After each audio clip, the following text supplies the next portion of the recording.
A dancer, a drummer, and independent researcher, Tahya Love is a woman of Central European and Irish descent who, upon hearing the intoxicating melodies and hypnotic rhythms of Egyptian music, found herself swept away on a magical carpet ride.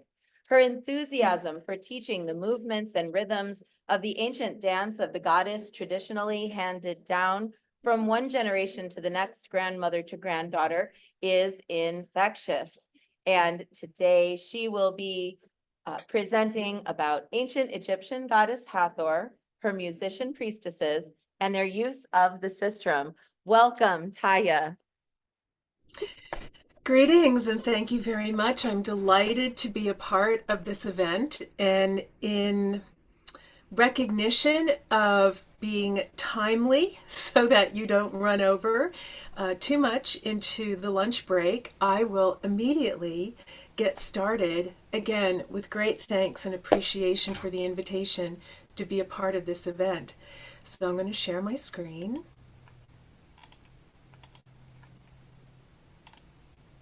Oops, wait a minute. Okay.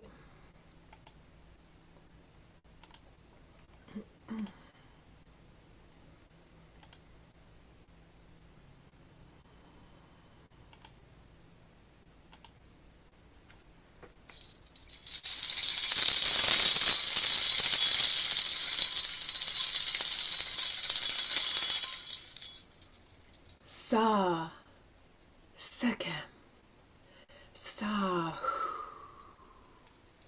Sa, Sekem, Sa, Hu. By means of magic, using the breath and the power of the Systrum, we make a connection with the divine through the spirit body. I'm honored to be a part of the Mount Shasta Cosmogenetrix 2024 weekend programming. Thank you so much. Before I go any further, I would like to mention that my name is Tahya, a name that means greetings or welcome. So I welcome you to this presentation about the ancient Egyptian goddess Hathor, musician-priestesses, and the Systrum. And I'd also like to take a moment to mention that I have recorded several in-depth story of the Systrum programs that you can access on my website. One presentation offers an introduction to the ancient Egyptian goddess Hathor and overviews queens and non-royal women who served as musician priestesses.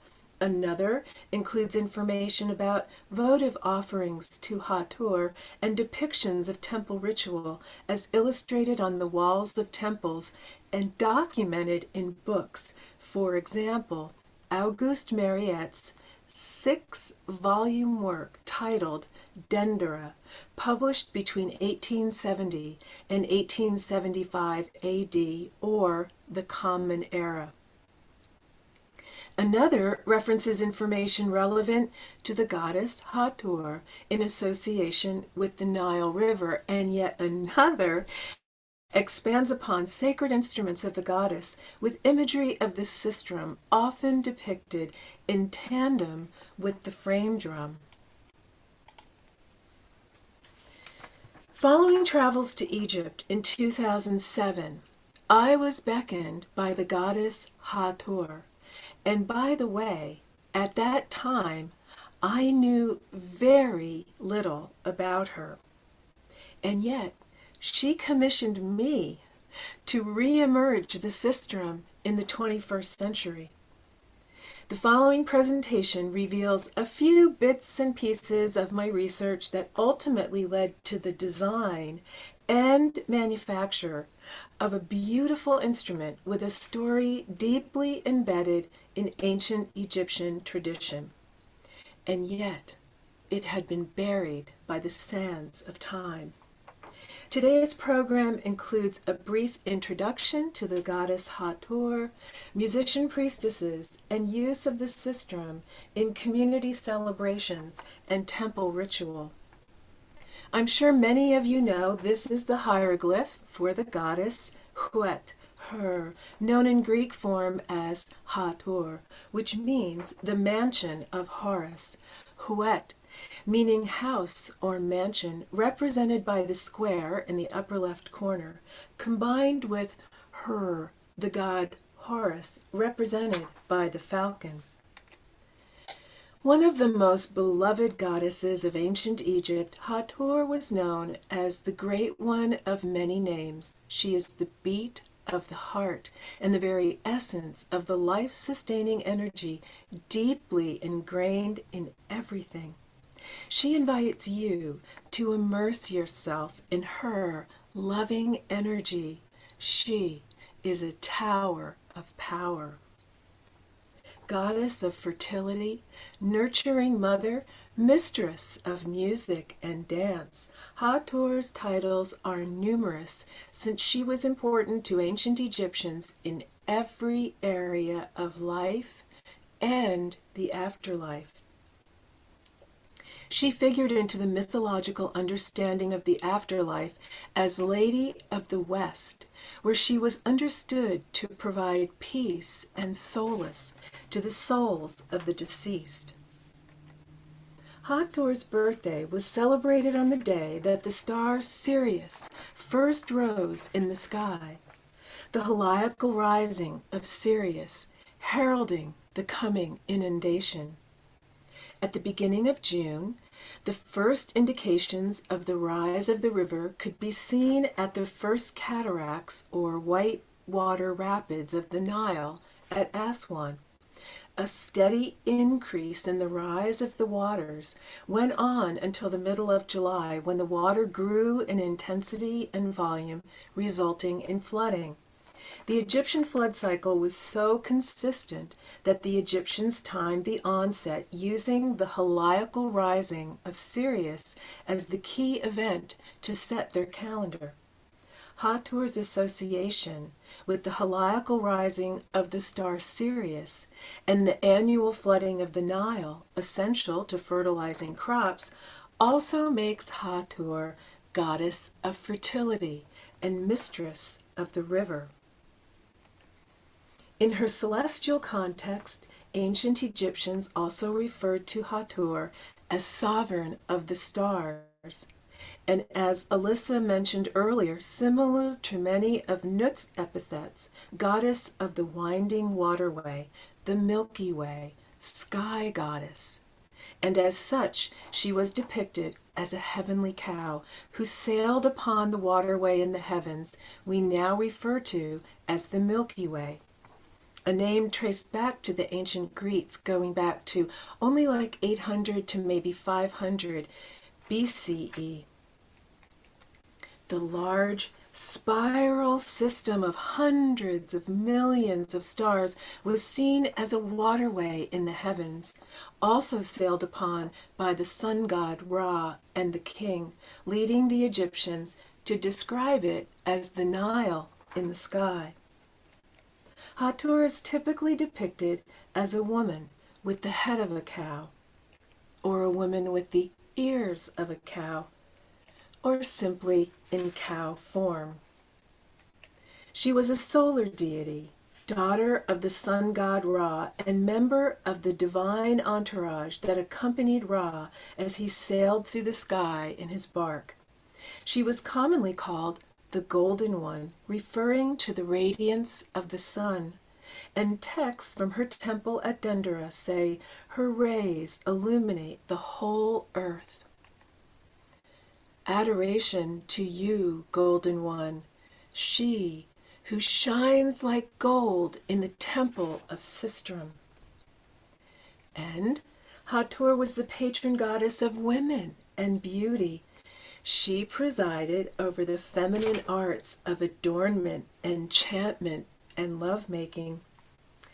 In November 2021, I attended a lecture with Dora Goldsmith entitled Smellscape of Lovemaking in Ancient Egypt. And I was delighted when the lecture revealed that in ancient Egyptian culture, it was important that the scent you wore was a pleasing scent and that it was an essential part of your attraction and inspired lovemaking. Not that it's a surprise. We know how important scent is and how one's olfactory senses can weigh heavily in being attracted to someone or not. But what I had not realized was that perfumery production and application was in dedication to the goddess Hathor. Dora's research is not yet published, but I made a note of the following text she translated from the walls on the inner sanctuary at Dendera. Hathor, the one whose fragrance floods the pillared hall with her perfume. She is the best, most sweet-smelling among the goddesses. Huet, her, mistress of the sky. And here is an excerpt from a 21st century Common Era homage to Hathor. Hathor, lady of life, enveloped in turquoise, with the lotus as your diadem. May my two eyes behold you. May my ears hear the shaking of your papyrus reeds.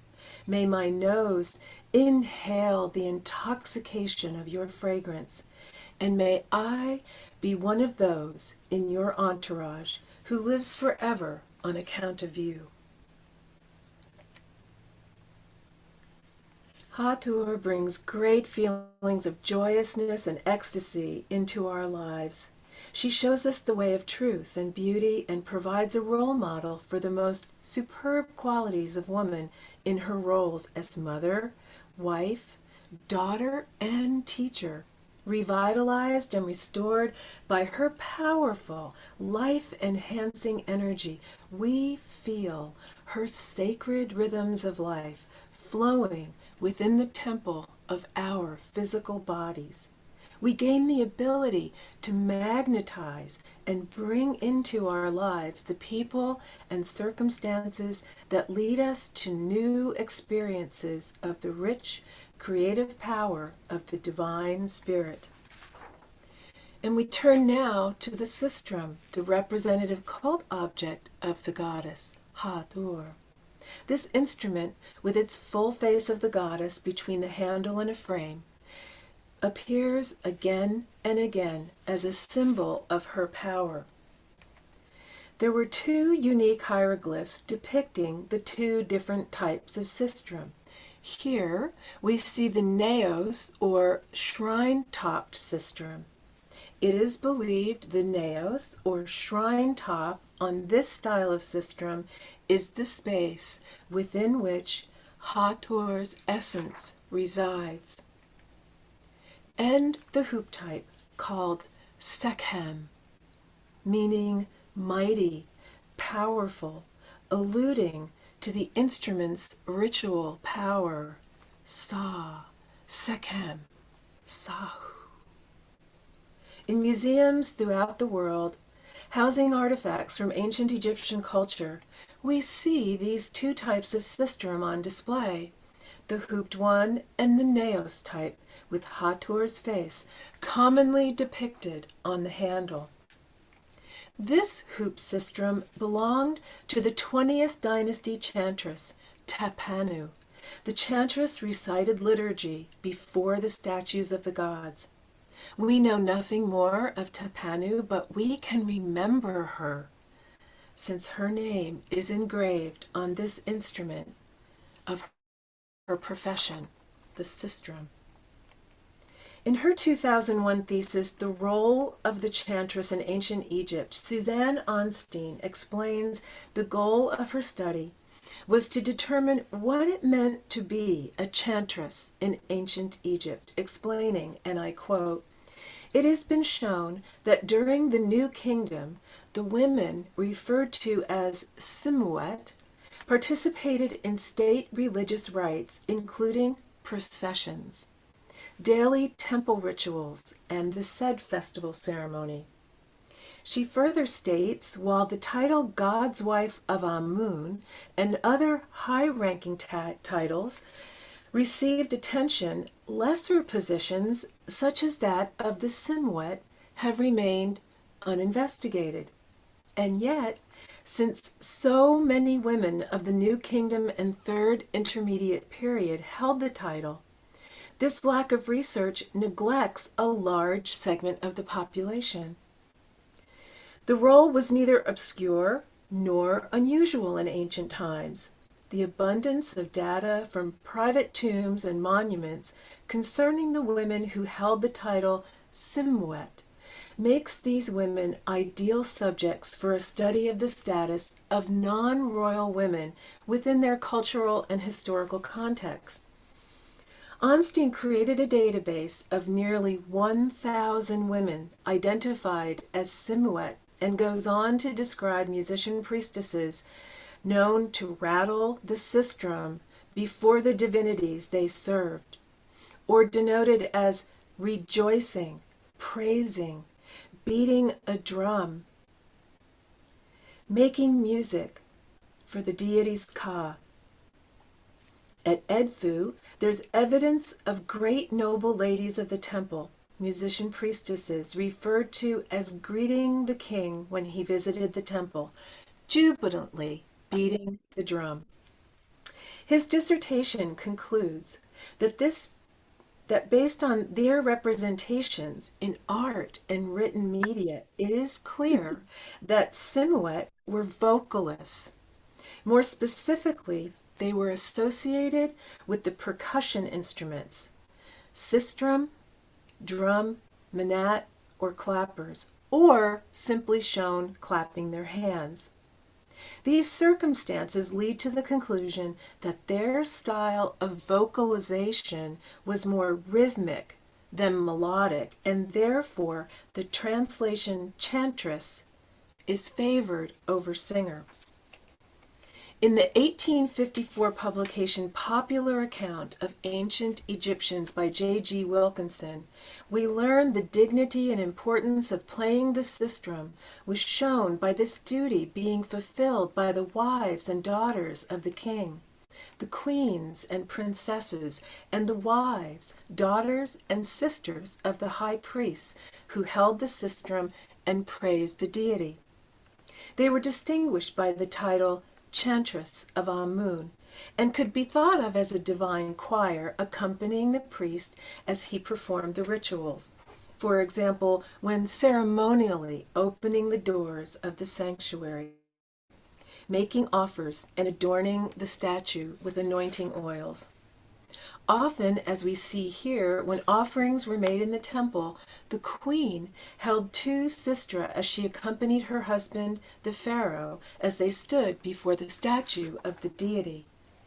And here we see one of the line drawings from Mariette's Dendera. This illustration shows the pharaoh offering incense before the procession of priests, carrying the cult statue of Hathor in her portable sanctuary up to the temple rooftop at Dendera on New Year's morning. Beside the king walks the queen, rattling two sistra, one in each hand. An accompanying text represents the queen as saying, "I have taken the Sesheshet sistrum. I grasp the Sekhem sistrum, and drive away the one who is hostile to Hathor, mistress of heaven. I dispel what is evil by means of the sistrum in my hand. I dispel what is evil by means of the sistrum in my hand." And here is a fragment of a limestone bas-relief depicting a funeral procession that included female dancers and musicians beating hand drums and clapsticks as part of a joyous celebration of Hathor at the reception for the reborn deceased. The Opet Festival was first recorded at the Karnak Temple Complex by Hatshepsut. She had details of the festival commemorated on blocks at the beautiful Chapelle Rouge, the building we see here, which she originally commissioned to be designed as a bark shrine, resting place, or way station for the sacred barks or vessels of the gods along the processional path of the festival. Hatshepsut aggrandized the elaborate rites into a community celebration that is now recognized as a template for the Opet Festival. During the traditional religious festival, a procession of the cult statues of the pharaoh and the deities Amun and Mut were moved from Karnak Temple to Luxor Temple, stopping at these bark stations along the way, and then back again, accompanied by many priests and offering bearers. Hatshepsut augmented the Opet Festival to include female singers, chantresses, musician-priestesses with their menet and sistrum, dancers and acrobats, all of whom we see depicted on this block. And she also expanded the events to include a new processional route to her temple at Deir el-Bahri on the West Bank. In her book, Religion and Ritual in Ancient Egypt, Emily Teeter writes, festivals provided an opportunity for the public to see and honor the god. Commoners could participate by singing, dancing, and feasting. For ordinary, non-royal Egyptians, festivals were a time of sensory stimulation through sound, movement, scent, and the nervous anticipation of being in the company of the divine. Festivals were community affairs, a time for the residents of the area and nearby villages to abandon their daily tasks and come together in celebration. These periodic, regularly recurring events helped mark the passing of the seasons in the agricultural calendar, and their repeated commemoration was part of the rhythm of life. Susan Onstein tells us this secularization of ritual under Hatshepsut allowed for many more people to participate in the ritual, and the new elaborate festival required musical ritual specialists who literally played an important role in the popularization of the ritual. I imagine the festival with its ritual specialists playing specific rhythms amidst plumes of incense no doubt allowed for a trance-inducing, consciousness-transforming experience as the rhythms synchronized the body, mind, and spirit. A phenomenon alluded to in this quote attributed to renowned drummer and author, my teacher, Lane Redmond. Chanting, rhythmic breathing, and drumming form a technology for directly synchronizing the mind-body complex. Now I'd like to just take a few more moments and say a few words regarding the 7 Hathors, sometimes alluded to as the 7 sisters star cluster known as the Pleiades. The crypts at the temple dedicated to Hathor at Dendera are dedicated and decorated with texts and reliefs. And here is a composite of the 7 Hathors, depicted as standing on opposite walls of a passageway between 2 rooms in these subterranean spaces. We see 3 Hathors playing hand drums on one wall, and on the opposite wall are the other 4 Hathors who are shaking sistra. Hieroglyphs in the crypts announce they are playing the rhythm, beating the drum, and shaking the sistrum as they chant. We beat in rhythm on the drum to her heart's delight. We take the naos systrum, we grasp the rattle systrum, and we play them before your beautiful face. And speaking of her beautiful face, from a book, here is a lovely sculpture of the goddess Hathor, and from a book by Normandy Ellis entitled The Spiritual Keys to the Egyptian Book of the Dead, we find the following words from a hymn to Hathor. Go then, and make of the world something beautiful.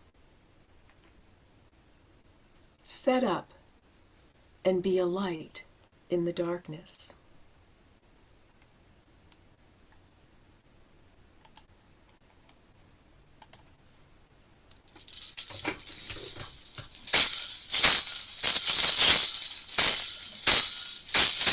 We sound our drum and sistrum. We play the rhythm for your ka. We dance your grace. She is Our Lady of Systrum. Hathor, Hathor, Dua, Hathor, Dua, Hathor, Dua, Hathor.